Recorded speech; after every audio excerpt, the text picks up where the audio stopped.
Mr. Aliverdi moved away, moved on, and changed his name.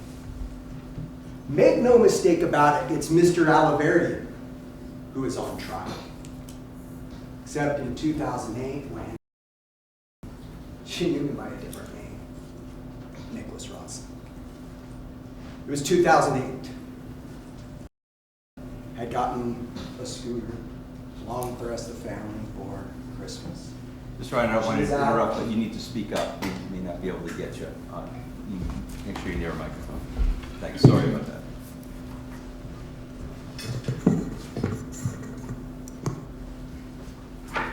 In 2008, she was out riding a scooter. Got into an accident. That put her into the hospital. She was in the ICU for about a week. Came out, returned home where she was cared for by her parents. She was 24, going on 25. Her birthday was just around the corner. She was young, 24, still living at home. All of her high school friends had moved on and gotten married. She was the last of her friends and had very few friends at that point in time in her life. So when she was up and ready, the prospect of dating again excited her. She got online and found a posting on Craigslist for a scarf-wearing bibliophile. She was enamored by the idea. They reached out. They started to converse with each other. The phone calls, the texts turned to ultimately their first encounter on her birthday. Over time, Is there the anything world, on the screen? it was quick. It was fast. They would hang out at Mr. Aliverdian's apartment. Got to know each other pretty well. They would take frequent trips to the Gateway Mall, where Mr. Aliverdian, or Mr. Rossi to her, liked to go to the Apple store because he was really into his Apple computer.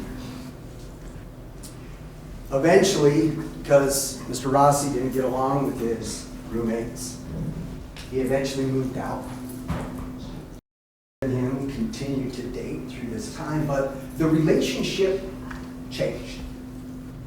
Kind of took a turn for the worse. They weren't getting along. He was in control, and he wanted to drive the car, although she wouldn't let him. And the relationship broke down. Till one day they're at the Gateway Mall. After their engagement, after Black Friday, where Mr. Rossi had suggested the idea that they get engaged. Excited about that prospect, they returned back. They showed the parents the wedding rings and they were excited. Parents said, whoa, whoa, whoa, this is all too quick. And it was. Because within a couple of weeks, again at that same Gateway Mall, they got into an argument, a fight. Where she finally said she's had it. She pulled off the ring and she threw it in her purse. There was a fight. She went to her car, got inside and locked the door. But Mr. Rossi wasn't having it. He stood behind the car and pounded on it between the two windows of her small sedan. Like she said, she's not that kind of person to just running over. They had been in a relationship. Somebody who had been controlled, as she said, by men in her whole life, ultimately gave in. Led Mr. Rossi into the car. They drove back to his place on Main Street and sat there what seemed like an hour. She'd only been to this house maybe once, maybe twice. Couldn't remember whether there was brick on the house or maybe it was inside, but she remembered staring at that tree as she disassociated or kind of blocked it all out with this fighting, this yelling. And I think even on cross-examination, it was like Mr. Rossi was yelling into a void. But she wasn't hearing it. She was focused on that tree. Over time in this car, the argument settled down. Mr. Rossi was able to convince her to come inside. The two of them went inside the house. She was insistent this relationship is over. Mr. Rossi wasn't happy. She tried to leave, he blocked the door. Immediately, he surprised her. He pushed her down onto the bed, pulled down his pants, pulled down her pants, didn't take them off, climbed on top of her, pinned her down, with one arm over her chest and the other one just above her head. And inserted his and raped her without her consent. Didn't wear a condom and ejaculated. They'd been in a relationship. It was a bad situation. She gets up, pulls up her pants, and awkwardly says bye. Gets in her car and drives home. There, in the kitchen, is her mom, her dad. And she tells Tammy and Joe, what happened? We're broken up. It was an emotional conversation. They start talking about the wedding rings. Perhaps in all that confusion, she's explaining the rings and that the rings are taken out of her name. I mean, she does work for finance after all. Joe's upset, Tammy's upset, that she took out these rings in her name. And perhaps in all that confusion, as Tammy's explaining what happened, she says that she was raped. Joe doesn't hear it, he misunderstands and says, well, maybe you deserved it. Referring to the rings, not necessarily the rape. Mind, they're not listening. Her mom stands by and does nothing. That was her perception. I just told the two people that should trust, that should believe what I have to say and defend me, and they did nothing. And in her mind, it was perhaps you liked it. Perhaps you deserved it. She goes upstairs. Her mom comes up shortly after she testified and said, tried to talk to her. She explained, shut down. I asked her, you remember, has she shut down like that with you before? And remember what she told you from the stand? Never like that. It was different. Because Melissa had been raped. Now, it's our burden of proof. We have to prove to you each and every element of the rape beyond a reasonable doubt. So when you come in here, you start off with the presumption of innocence. In fact, until you reach a guilty verdict, he maintains that presumption of innocence. Our goal was to get you to his guilt. And we do that through proof beyond a reasonable doubt. And we've done that today and yesterday and throughout this week. So I'd like to talk about the elements of rape and what it was that we proved to you and why you in confidence can find the defendant guilty of rape beyond a reasonable doubt. So the first element is we have to show that Nicholas Alaverian or Nicholas Rossi or Arthur Knight intentionally, knowingly, or recklessly had sexual intercourse. That he did so without consent, and that he also did so with the intent, knowledge, or recklessness as to whether or not So you've been given the jury instructions, and I draw your attention to jury instruction 30. Rape instruction is number 29. Consent is number 30. So jury instruction number 30, drawing your attention to just one of the three ways in which, right, consent was in play in this case. Express lack of consent through words or conduct. Nicholas Rossi overcame the application of physical force or violence, or Nicholas Rossi overcame her by the element of surprise.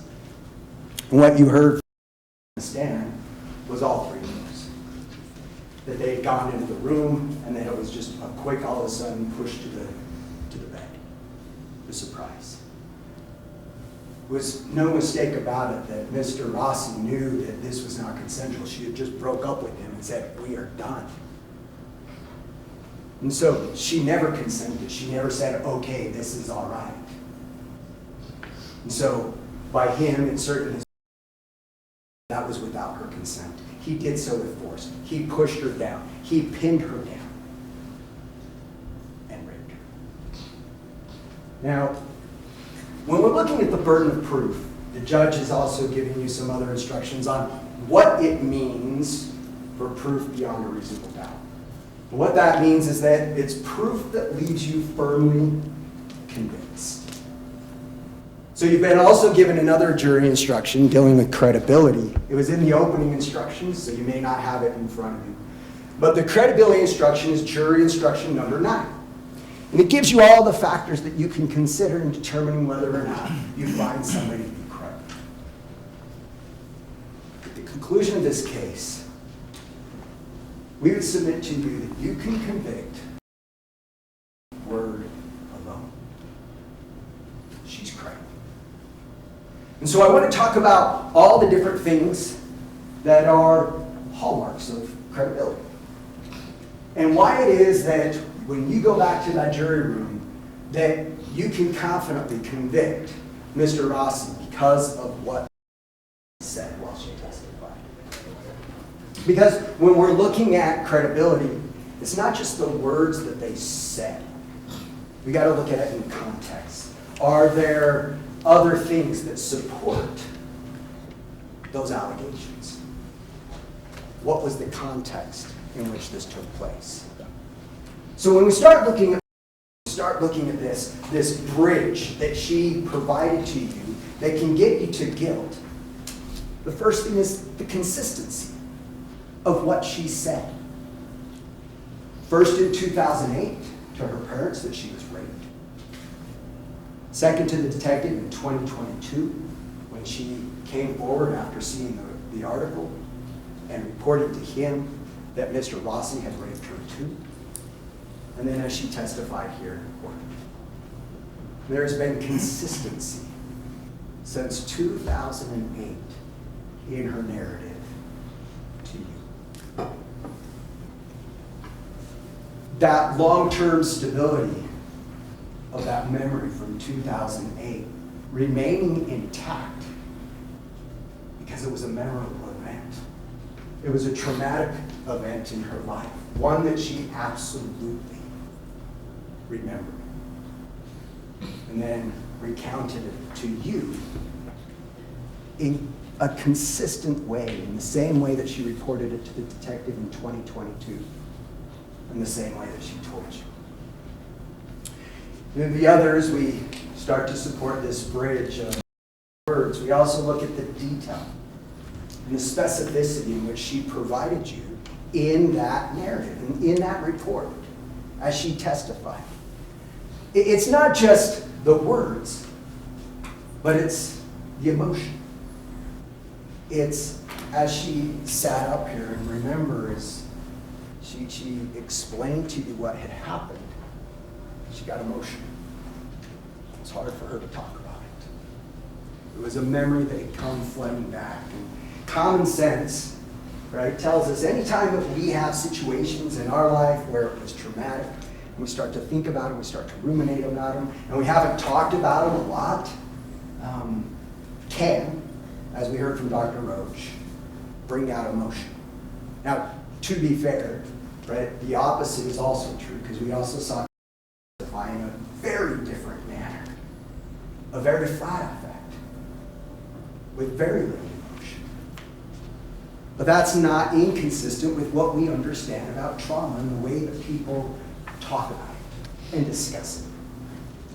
So the way in which she testified about how she felt, how he made her feel at that Blair Street address, is evidence and hallmarks of truth.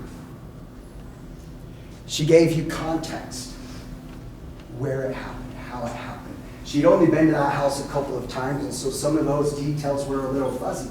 But the details of the rape, she was consistent on. From the time she talked to the detective until she told you here in court on Monday. As we also start building on it, we also look at, like, what's the plausibility? Was this actually possible to have occurred? And you've been read his stipulation, right? Mr. Rossi lived here in 2008. He had a relationship with, it's been stipulated to. So the question is whether or not the incident occurred at the Blair Street address. We'll talk about that. But the reality of it is that there was an opportunity for this crime to have occurred. Mr. Rossi was here. He was in a relationship with. So the question is, well, did they have sex? It's been pretty undisputed. The question is whether or not on that occasion, sometime in December, whether or not they had sex without her consent. We also look at her demeanor. We talked a little bit about that in terms of the raw emotion and that she gave a really compelling narrative that was rich with detail, that was memory recall from what she had remembered from back in 2008. And she was able to do so in a very succinct manner. Somebody who had guilt from a TBI.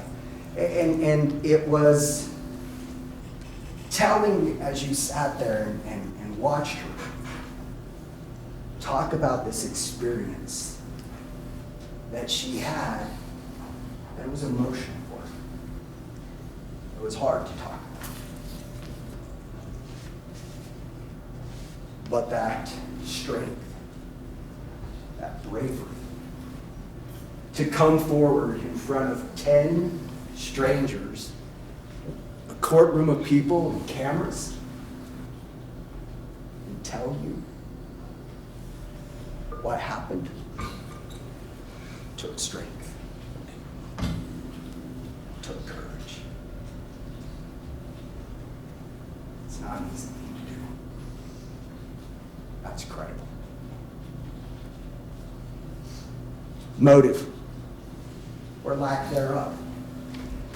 The defense would have you believe that this was a woman scorned,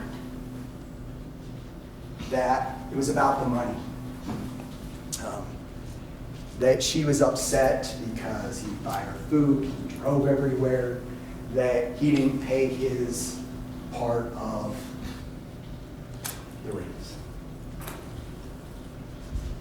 But why, ask yourself, why would she hold on to that grudge? All these years, 17 years later, doesn't make sense. And if she had such a grudge when she sued him back in 2008, why didn't she sue him for the full amount of the rings instead of just his part? Why didn't she tack on all of the clothes and the gasoline? She didn't do that. She said, look, in all fairness, he should pay his half. He kept the ring. He should have to pay for it. That's common sense. This isn't somebody who's vindictive, who's held on for a grudge since 2008 in order to prove a point. That doesn't make sense. Not in 2008 and not in 2025. Her stability. You saw as she testified in a very coherent way And when we look at it, right, this is somebody who can keep commitments, who is consistent in her relationships and in her statements. That's credible. You can convict on her word alone. But there's more, right? There's the consistency and trauma and memory. There were some things that she was a little hazy on. But what's important, right, is if this is somebody who has a motive to lie, to fabricate, as she sat here on the stand, ask yourself, if she was so hell-bent in getting him, why not answer all the questions? Why not come up with a story that she could remember, memorize, and then regurgitate to you? But as you recall, as Mr. Simmons asked her a number of questions, there was a bunch of, I don't remember, I don't recall. Defense had to, I think, refresh her memory on a couple of the details. Is that consistent with somebody who holds a grudge, or is that consistent with the way memory works? I mean, we saw it today with Yolanda, the detective.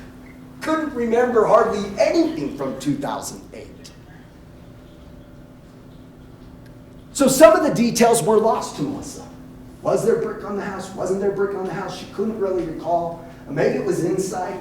But that's consistent with the way we understand memory works.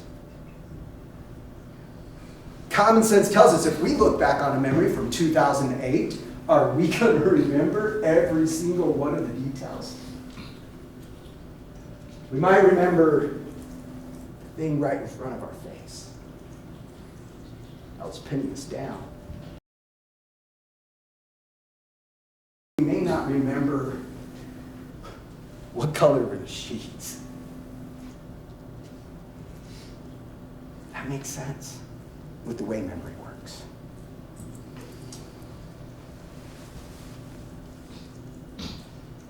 Not only are we talking about, as she testified, but there's actually evidence outside of that are pillars that uphold her word. So these external pillars of truth are things that add credibility to what Melissa told you. So let's start off with the Craigslist. Now, the Craigslist, as you recall, she had indicated, right, that she had gone to the Wayback Machine, and I'll talk to that in a minute. And she had ultimately come across, right, this cultured, artistic, scarf-wearing bibliophile seeks female counterpart. Now, she had said that it was on there a couple of times, if you recall, and that she actually, although this was, I believe, November 15th, that she had actually responded to one that had actually been earlier up, and that their conversations had begun earlier in time. And that was just the one that she found after the fact. But what I draw your attention to, as far as that goes, there was a great deal of conversation about the Wayback Machine. That actually that interaction wasn't recorded. But one thing that I'd note is there was a phone conversation with the detective pretty early on in the case. And there was a lot of questioning on cross-examination about the Wayback Machine and whether or not it was a computer database or whether or not it was a cartoon of Peabody and Sherman that the detective was referring to. And there was some conversation, and ultimately Ms. Dugan had the detective read this portion into the record. And so the question was, Agent Coates, and as he's speaking to, okay, I won't hold you to that. I mean, I understand, however, you may have some history in your emails, even from that time. It's potential, I don't know, if you'd really be go back in the Wayback Machine and take a peek. Now, he's referring to the cartoon of right, Sherman and Peabody. But in Melissa's mind, right, this idea of, oh, I actually used the Wayback Machine, the computer version, in my work. And so she went back in time and pulled it and provided it to the detective. Admittedly, there's not a recording of her showing the detective how that worked. Perhaps an oversight on the detective's part. But that doesn't make her out to get Mr. Rossi. It probably sparked the memory. It was like, oh, yeah, that is something I can do. So she goes out, she pulls it, and brings it to the detective. Which takes me to the other point, right? Because the reality of it also is, and we'll talk about this with a couple other pieces of evidence, but as the detective was talking to her, she had originally told the detective that she believed it was in January 2009. But it wasn't until after she went into the Wayback Machine, started pulling documents, that she realized that timeline actually doesn't make sense. It was a lot earlier than that. It was in January. But this idea of the Craigslist is a pillar of truth. The other thing is the ring application, right? So in this conversation, she goes back to the individuals that she had purchased these rings from and asks them to provide her a copy of the credit application. Now, this application tells us a couple of things that actually corroborate or support, verify, and validate what she told us. Because she told us about the timeline. We've also heard both from Tammy and Joe that they introduced them to Mr. Rossi on Thanksgiving, which is a Thursday. 2008, it would have been the 27th. That next day, Black Friday, there again, the Gateway Mall, right? And so the date, November 28, 2008, adds support to narrative. Now, she might have been mistaken early on when the rape occurred in January, but when we start to put together the timeline, it starts to make sense of when this actually occurred. And it wasn't just about, right, the November 28th date. There was also, as she testified, he worked at Chili's. It's right there on the application, right? Verifying, supporting her narrative. She'd already spoken to the detective. She'd already told him all of these details. Then goes back, 17 years later, finds the application, and there's the proof. She wasn't lying. There it is, black and white, in the application. And it's just not the Chili's, because we also heard, right, from Eric that he worked at Chili's because he likes the chips and salsa, right? And so he'd have Mr. Rossi bring those back so that he could eat it. But it's also the U.S. Navy. That was put in the application. Something that she told the detective back in 2022. Same information that he provided to Tammy and to Joe. Right there, proof. And she'd already told that to the detective. So we start questioning her memory from what occurred to her back in 2008 with what we ultimately found. What a memory. There's no reason to question her memory. She got it right. At every single turn, the evidence supported exactly what she said. And if she's truthful about that, why would she lie about being raped? It doesn't make sense.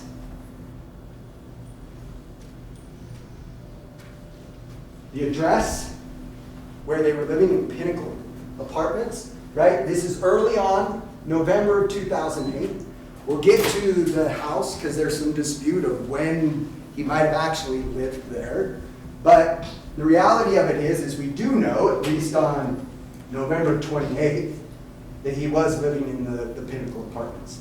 Not only from the application, Eric told you he was his roommate. So that also verifies that what told us was true. It's blotted out, but the detective also told you, right, in terms of who this is. This was the last 4 digits of Mr. Rossi's Social Security. And so the detective was able to verify, no, in fact, that is what I understood his to be. And so when we talk about this relationship, who he was, wasn't Mr. Rossi, it absolutely was. This wasn't somebody else. Additionally, the name Charles Lane, a listed relative, the detective was able to tell you that that is the same name that he had come through in his investigation associated with Mr. Rossi. Then we got the civil case. And when we start looking at the civil case, this also corroborates or supports what, not just because of the timeline, which is, I think, really important, because what we're actually looking at here, right, is that she filed the lawsuit on December 24th, 2008. So if she's still in a relationship with Mr. Rossi, why would she be suing him in civil court? That doesn't make sense. What makes sense is that the rape had occurred before that December 24th date, because she's broken it off and now she wants him not to pay for all of it, to pay for his half, for the ring he kept, and she files that suit. And what also is important from this same document is January 19th, 2022. Requested the docket for this case. I have emailed it to the plaintiff. She doesn't even go looking for this till after the idea of the Wayback Machine is actually put in her head by the detective. And then she's like, oh, I know where I can find it. So she goes and retrieves it. Of course, the detective already knew about that from his investigation, because when she actually calls him in January, when she sees the news article, he's already come across her name associated with Mr. Rossi because of this civil complaint. Again, support for her truthfulness.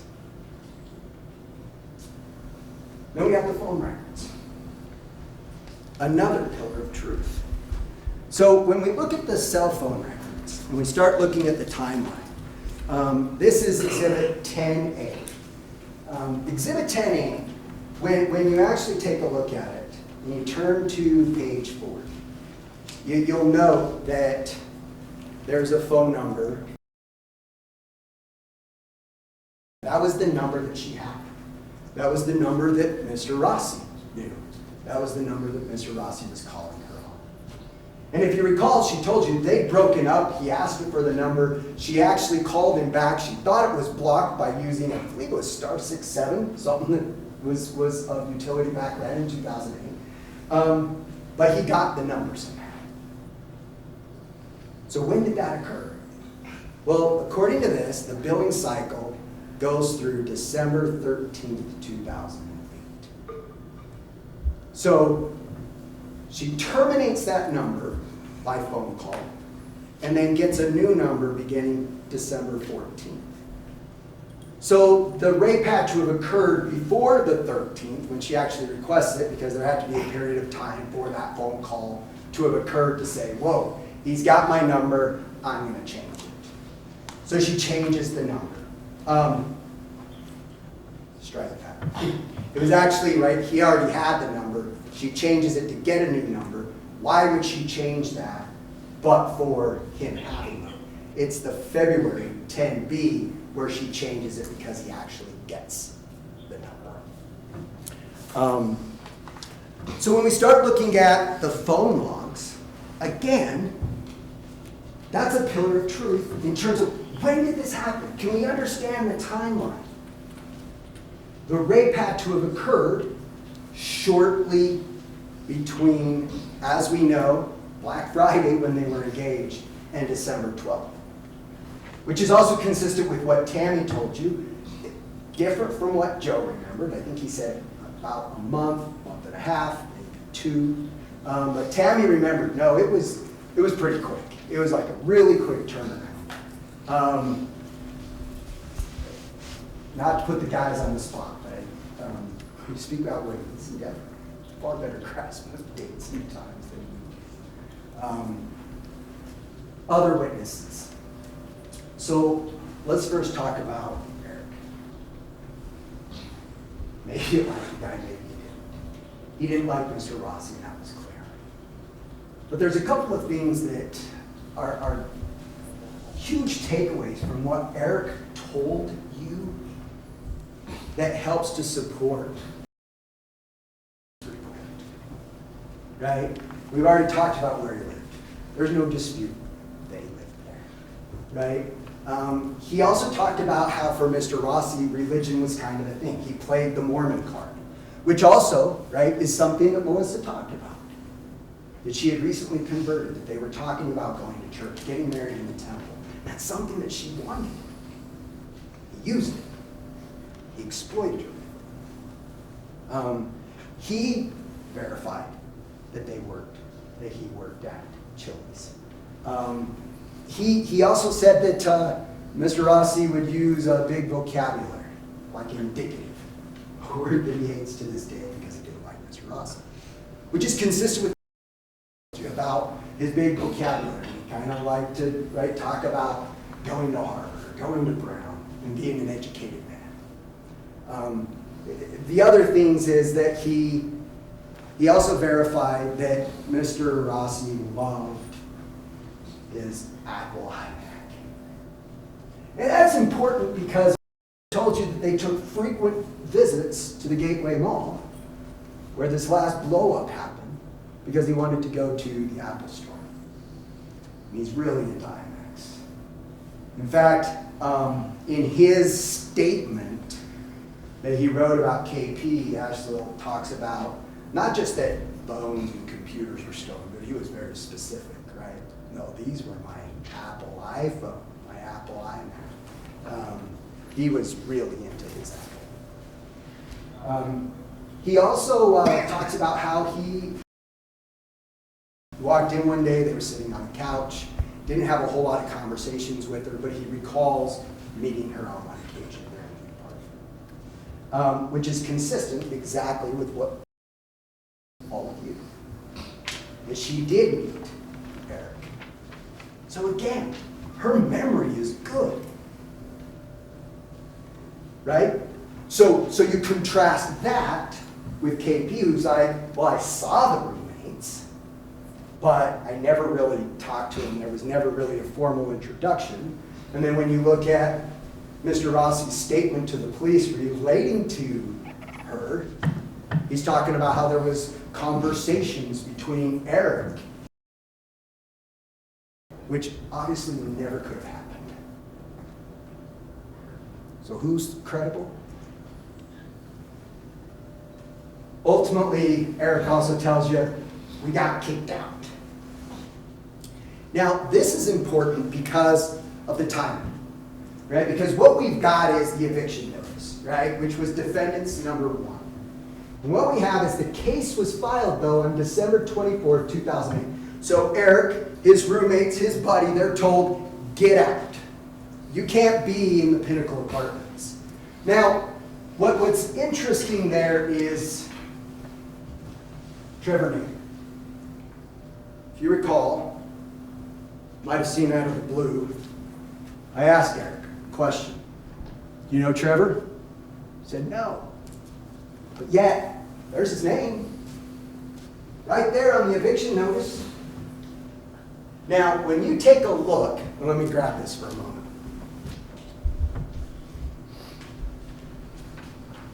When you actually take a look at Defense Exhibit 1, you start scrolling through it, it's kind of interesting. A little common sense here. The only individual who's represented is Trevor. The only individual who's represented. He ends up having the judgment set aside against him, so he actually doesn't have to pay the fees for the conviction. Why? Because he wasn't there.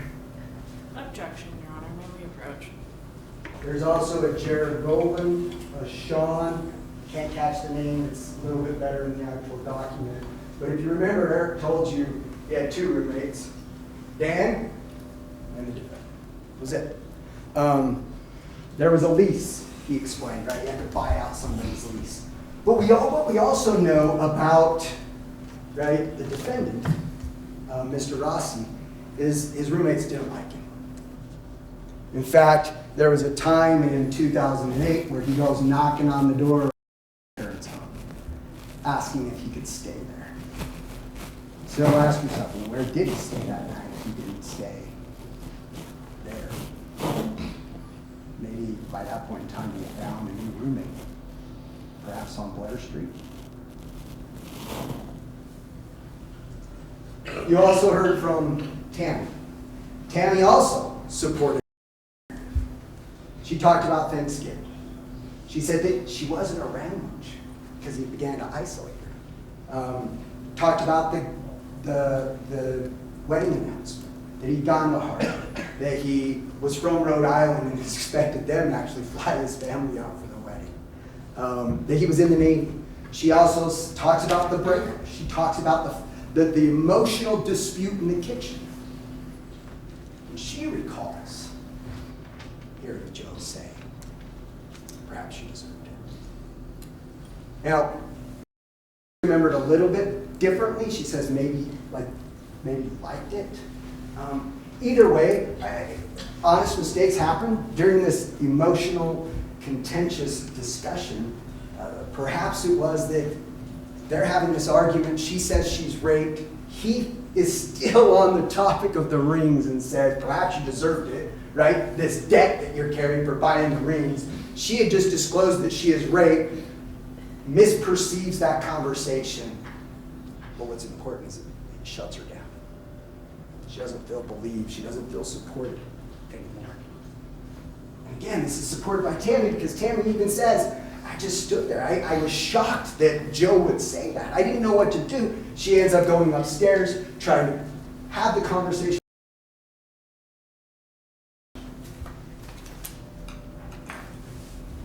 Then we have the locations. We've got the Pinnacle House. We've talked about a lot about that, but what I really want to focus on is the house on Blair Street. Now, what's important about the house on Blair Street is timing, right? We can't put words in people's mouths just because we want to make it true. Let me explain. During direct examination about the Blair house, direct examination didn't say anything about the description of the house. That didn't come in until cross-examination. Cross-examination went as follows. Does the house have bricks on it? Now, mind you, Miss Dugan is actually showing her a picture of the house. And so she's asking, does it have bricks on it? No. The house does not have bricks on it. No. So that was not accurate. What part? Well, you stated you remembered the house had bricks on it, correct? Here's what she said. I don't remember if it was on the inside or outside. You just remember bricks. Yeah. Okay. But there's no bricks on the outside of the house. No. Now, that's important because when you actually go back to her interview with the detective, and we had the detective read that into the record, here's how that interview actually occurred. It was more in the middle of the street. It was more in the middle of the street. I'm trying to remember. It had some bricks on it, but that was so long ago, I don't know. You mean like those in the, no, like those on the house. And it was further back. Yeah, I remember there were trees though. Do you remember that? There's not many. There was mature trees. I remember not many. I remember when we were sitting there, and he was like, he kept me in the car. I remember he kept looking. I kept looking at the trees. She doesn't really remember, was there bricks, wasn't there bricks? She doesn't remember that, but she remembers the trees, because that's where she's fixated. And she hadn't even been there that many times, which suggests also that he probably hadn't even been there that long, because they were dating pretty seriously by that point in time. Now, she's also able to describe the interior, that his bedroom is immediately to the right, which when the officer looks not just on the county assessors, but also through Zillow, he finds the photograph, clearly showing that that room is immediately to the right. Oh, don't get caught up in this idea, was it in January, was it in December? Because the timeline strongly suggests it was in December. The eviction notice really doesn't mean a whole lot of anything. Because we know the roommates didn't like him and he was looking for a new place to live. So just because his name's on that eviction notice doesn't mean he was living there until the end of the year. Now, KP's report. What do we do with that? So what that does is, when you're looking at the similarities of KP's narrative, all the similarities directly enhance the credibility of Melissa in direct proportion to the number of similarities, the type of similarities. There could be a similarity that, quite frankly, is so unique that you're like, there's no way that these two women who don't know each other could be that precise on that detail unless they're both telling the truth or they collaborated. There's no evidence that these two women even knew each other. The first time KP had even heard the name was the Friday before she testified when I told her. They'd never spoken. They didn't know any details about each other's case.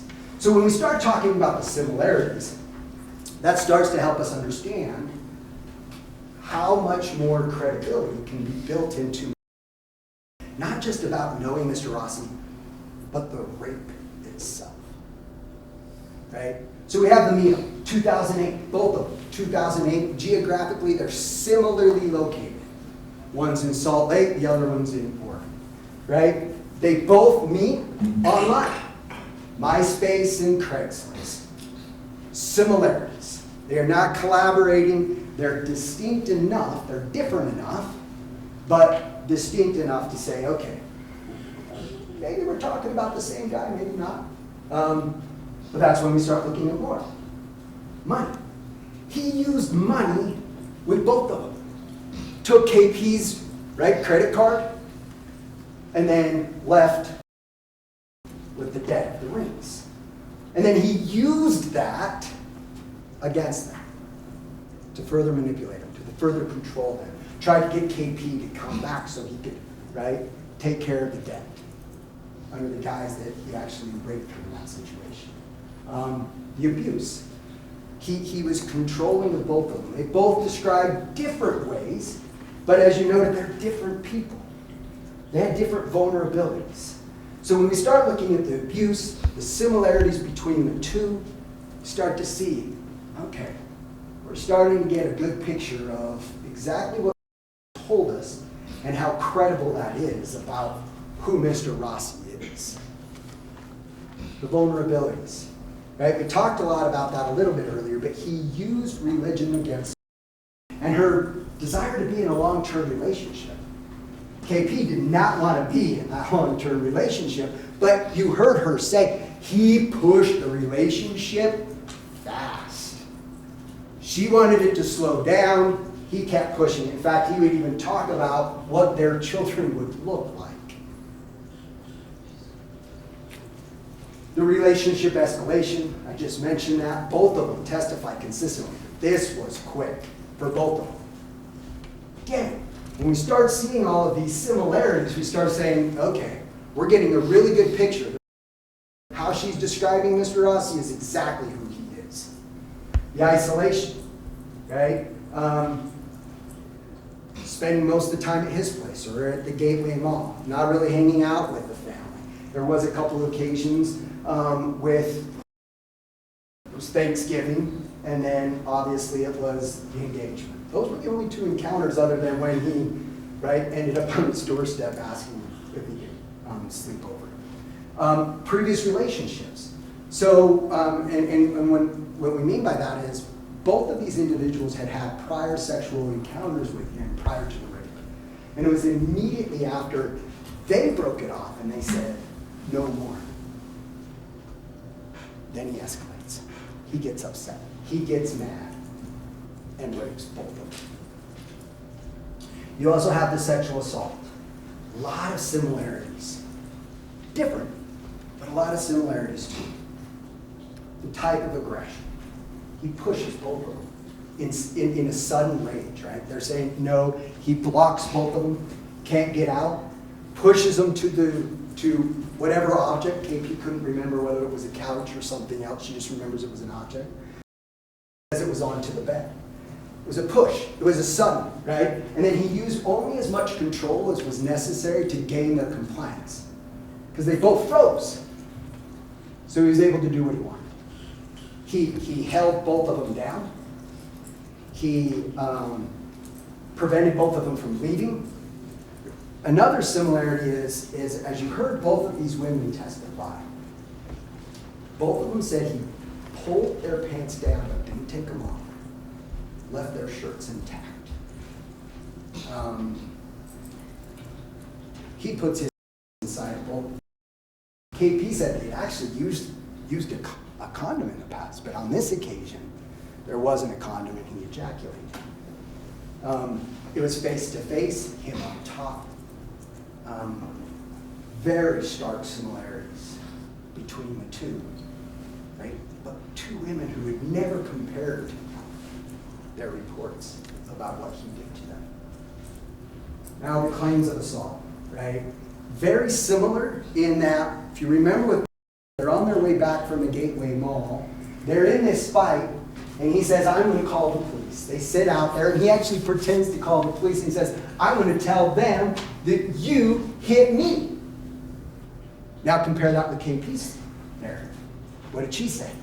Right? Well, not even what she said, but what we know from the investigation. After she reported him for rape, what did he do? 1:20 in the morning, he calls the officer to make a report to say, oh, no, she raped me. I didn't want it. Very similar, that he would turn and deflect and say, I'm not the problem. They are. So we start to see this idea, this credibility of he's exactly who he says he is. And then the post-assault actions. Both of them talk about it. After the assault, after they call it quits, he continues to try and contact them. Whether it's through phone call, whether it's through email, or the cease and desist that he actually files against Melissa's small claims court. Or even the after the fact where he is contacting KP and says, I'll pay you the money, just dismiss the rape charge. And she says, no, those are two totally different things. You still owe me the money, but I am not dropping the charges of rape. Again, this post-assault actions that on both of them, he contacts them after the fact. So what do we do with KP's? Again, it's another pillar of truth. Now, we have the defendant's statements. What do you do with those? The judge gave you a jury instruction and told you exactly what we do with his statements, right? It's this idea of this consciousness of guilt. So when we start looking at Mr. Albertian's statements, the fact that he denied even being Nicholas Rossi has its own weight. It also can get you to guilt. Never forgot. She told you exactly who he is and what he did. He raped her. What did Mr. Rossi do?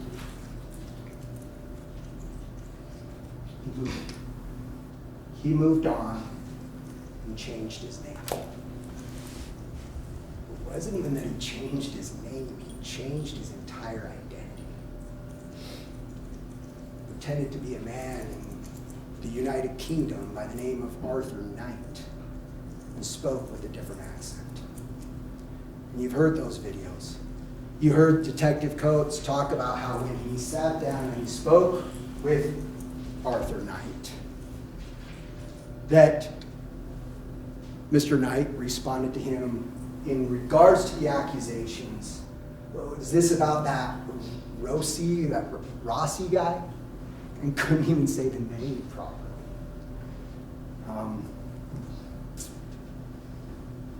We proved beyond a reasonable doubt who he is.